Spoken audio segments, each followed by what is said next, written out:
Thank you, Yuri. Thank you, everyone. I just wanted to put that point in about West Coast beach fishing in South Australia, which is my favourite type of fishing. But the relevance of it is I was prepared to leave it to come over here and work on this project and to work with the VFA on this project, because I see that Victoria is leading the way for recreational fishing management in Australia, and it's really exciting to be part of, and I feel privileged to be part of it. Today I'll talk about the pointer. There it is. Today I'll talk about the new native fish hatchery, which is to be built in the Shepperton region. I'll just run you very quickly through how we came to pick a location and just a little bit about the design of the hatchery and how it's going to work. Okay, there might be a little bit of dry engineering talk in here, but hopefully you get the gist. So last year we had an election commitment to build a hatchery in the Shepperton area to breed Murray cod and golden perch. For those who understand this, Shepperton was picked because of its climate, and it will allow us to breed these fish better than we probably do at Snobs Creek, which is cooler and is probably more suited to the other species that are getting worked on there. The objectives for doing this were to reduce reliance on buying fish from interstate. Currently we spend quite a bit of money on buying fish from New South Wales, and we know Victorian fish fight harder, so we're going to breed them here. Warm water native fish, production efficiencies, what I mentioned before about Snobs Creek versus Shepperton. We think we can get better quality fish out of the Shepperton region, probably grow them quicker and probably grow more fish for a given area. And one really important aspect of the Shepperton hatchery is what we can do at Snobs Creek, and the emphasis on trout cod and Macquarie perch breeding at Snobs Creek. And we heard Anthony talk about it, and hopefully we see a lot more happening in that area in the next 12 months, so stand by. And then of course, at the end of the day, to expand our stocking opportunities in Victoria. There's that target, about 10 million fish going into waterways in a few years' time every year, and that's a great thing. We've seen Jared just talk about the success of that in certain waterways, how the Goulburn is very reliant on stocking for golden perch, and we think we could make it better. We think we can make all the fisheries better. So, how did we pick the site? Shepperton, great area, great climate for growing fish. But there was other things that we needed to look at in order to grow fish. You need water, you need land. So, how did we pick them? First thing we thought about was the water. Now, we know water is a very precious commodity. It's getting more precious by the day. So we thought about the groundwater. Now, some of these hatcheries that exist in northern New South Wales use groundwater for their entire production cycle. So we thought we'll do the same. And what it revealed is that there's a groundwater resource in this region, which is a dark green area, and it's the same water that is used by the hatcheries in southern New South Wales, believe it or not. That presented a fantastic opportunity. So we did some investigations, produced a report, and we found, yep, it's suitable for what we want to do. Step one. Step two, where do we put this within that region? We did that by engaging some really good and clever consultants who are local people, which is a fantastic thing, to get together as much information as possible, to layer it on top of each other, and to help us find these spots. Now, Anthony showed some of these information earlier, the hotspot in the Toolamba, Arcadia region. Whoops. The report was produced, and this is what it revealed.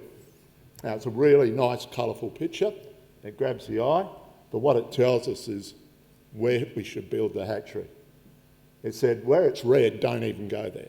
There's many things that are not right about those locations, but where it's green, you should have a good look at it. It's quite a bit of green stuff. That area, this is working well.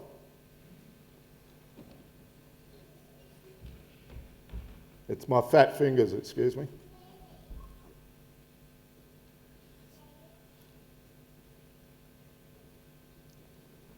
There we go.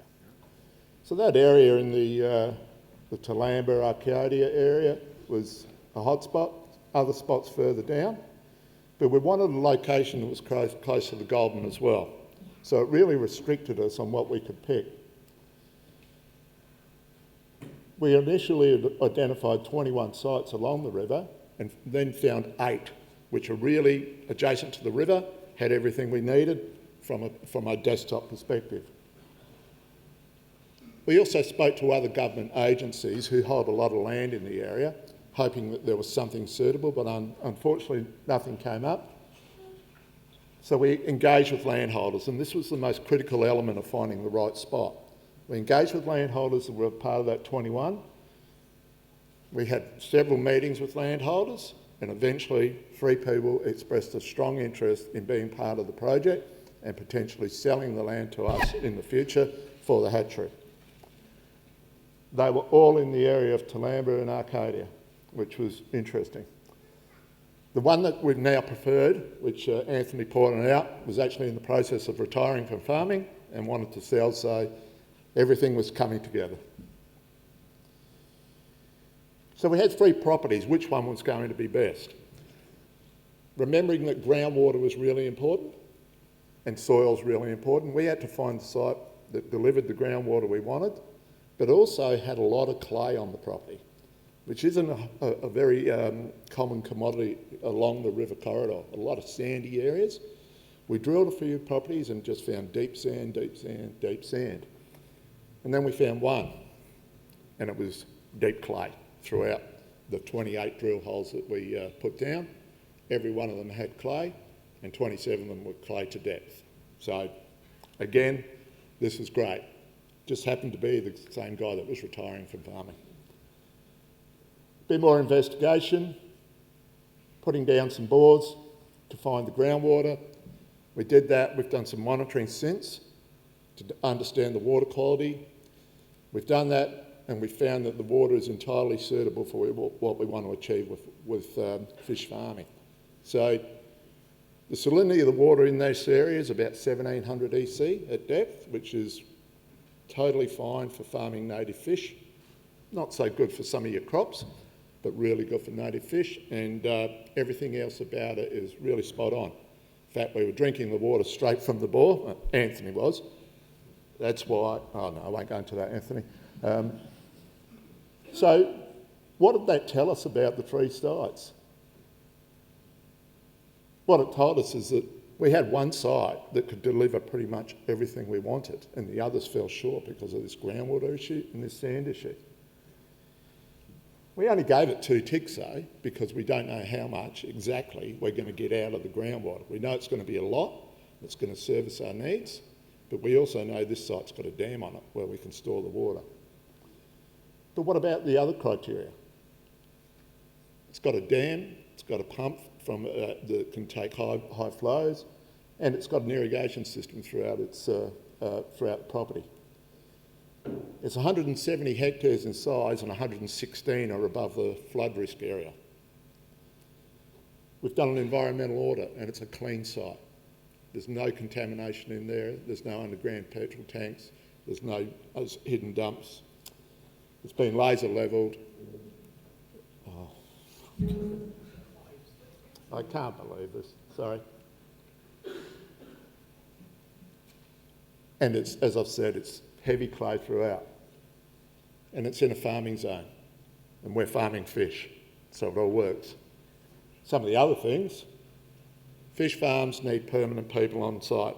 When an alarm goes off at 3 o'clock in the morning and you've got fish in your tanks and they're going to die, someone needs to be there to respond. So it's not the romantic thing that a lot of people think it is. No one really wants to get out of bed to do that. Though it's probably well suited to ex-dairy farmers, they could probably handle it. And it's got a really great range of water infrastructure on it, so this has all come together pretty well. We have a preferred site, we've engaged with the landholder, we're currently in negotiations, and as Anthony says, we're not going to steal the Minister's thunder just yet. So that's the land selection process. It's been really exciting. Most of it has occurred in the last 3 to 4 months, And we've really worked extremely hard to try and get to the point we have. It's been a year since the election. We've got a site, so I think we're well on our way. Concurrently, we thought, well, we'd better start designing this hatchery. No one's really sat down and done a comprehensive design of a native fish hatchery for quite a long time. And in fact, Snobs Creek wasn't designed for that purpose. And some of the others in southern New South Wales have just grown over time. The guys that are doing it have tried and erred and come up with what they think works for them. We've had to start from scratch, essentially. So what we did is back in May, we pulled together a workshop of Australia's best native fish farms, and these are Murray-Darling Basin fish. And we sat around for 2 days and talked. It wasn't a talk fest though, it was so exciting to hear what these experts were talking about. What size your pond needs to be, how you need to manage your water, what size the fish should be grown to. All these intriguing elements to fish farming. It's quite a complex process.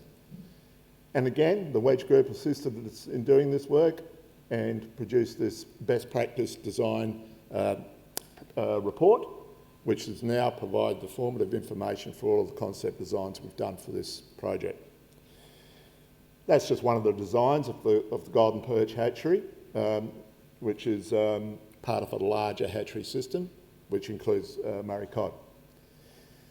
We've gone through a pretty strong process of design and costing, and we now have the final costings for the hatchery and to take us into the detailed design phase of the project, which will start next year. We've seen this slide before. This is where we're heading at the moment.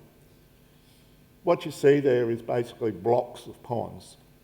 Now the top block are broodstock ponds, big fish ponds, where we hold Murray cod and golden perch. They live there all year round. And we've all seen the videos of how cod breed in the ponds with the artificial habitats where they go in and lay their eggs. They'll be in there doing that thing. Golden perch, on the hand, we treat differently, and I'll show you a little bit about that. Down below, though, we have these modules of plankton ponds where we put the little larvae in and they grow up and we stock them out. And what we've done with this is we've modularised the system, so we've got these blocks of 18 ponds. And in the middle, we've got a harvest bay. And what that is we are able now to drive a car in with a trailer with the harvest tank on it and gravity feed all the ponds into the harvest tank and take the fish out as we go and recirculate the water. We don't have to touch the fish anymore. Now, in your proceedings, you'll actually see a photo of the guys in there, in mud, with nets, picking fish up. It's pretty stressful for the fish. We lose a few. We're hoping to avoid that now, so it's better bang for buck all round. And this is a great innovation which we think is going to really change the face of the way fish are handled and how we're actually able to produce. We've got 54 of those, and that can produce up to 5 million fish depending on the year and how successful the spawning is. The big dam, the bore, the accommodation, the hatcheries make for a wonderful hatchery and fish farm, which is really, I think, going to put Shepperton as the epicentre of native fish farming in the southern basin at least. Now, just quickly, how does it all work? To explain how the broodstock ponds work, the little fish are the golden perch, the big ones are the Murray cod. We take the golden perch broodstock out of the ponds into the hatchery, we inject them, they spawn, and then the larvae, once hatched, go out to the plankton ponds. Pretty simple process. Murray cod, we take the eggs out of the pond, they go into the hatchery, and then the larvae go through out into the ponds. Again, fairly simple process, but there's other things that go on inside the hatchery. Look at that. So this is the actual hatchery. On the left we have the golden perch area, and in the purple area we have some tanks where we keep large golden perch all year round, temperature controlled, where we can control spawning and extend the breeding period. We take the eggs from those areas and we put them into incubators where they hatch, and the larvae then grow to a small size, a few days out, and then out to the ponds. The Murray cod are different. We bring the eggs in, we incubate them, they hatch, the larvae are then transferred to these larval rearing ponds, and they have an egg sac. They absorb that, they swim up, and then we start feeding them Artemia, sea monkeys for everyone who remembers sea monkeys, or just little things that swim in the water that cod like to eat. Once they're up to a certain size, then they go to the ponds. Again, it's a simple process, but there's a lot can go wrong during it. I've mentioned how we're going to harvest the fish. I don't think I need to really go on with that. That's the diagram of how it's going to work. There'll be a shelter, of course, because most of the harvesting occurs on 40-degree days. And so it's really going to improve the efficiency of what we do. That's some new ponds up at Narandra. Ours are going to be very similar to those. So you can walk out, you can operate the infrastructure to drain your ponds, etc., without having to get in the water. So this is basically summarising what we've done. We've completed our planning. We've done our site selection and due diligence process, and it's worked well. We've done our concept designs and drawings, and we've identified our preferred site, and we've done that in the last year. So what it means is in the next year, we can really get stuck into the things that really seem to make an impact on ground. Detailed design, get our approvals right, and let me just say Shepperton Council have been fantastic so far, and we're looking forward to working with them more. Then we'll start turning dirt, and this will occur hopefully later in the year. Commissioning, and then pilot production over the summer of 21-22, hopefully. And that's it, so thanks very much.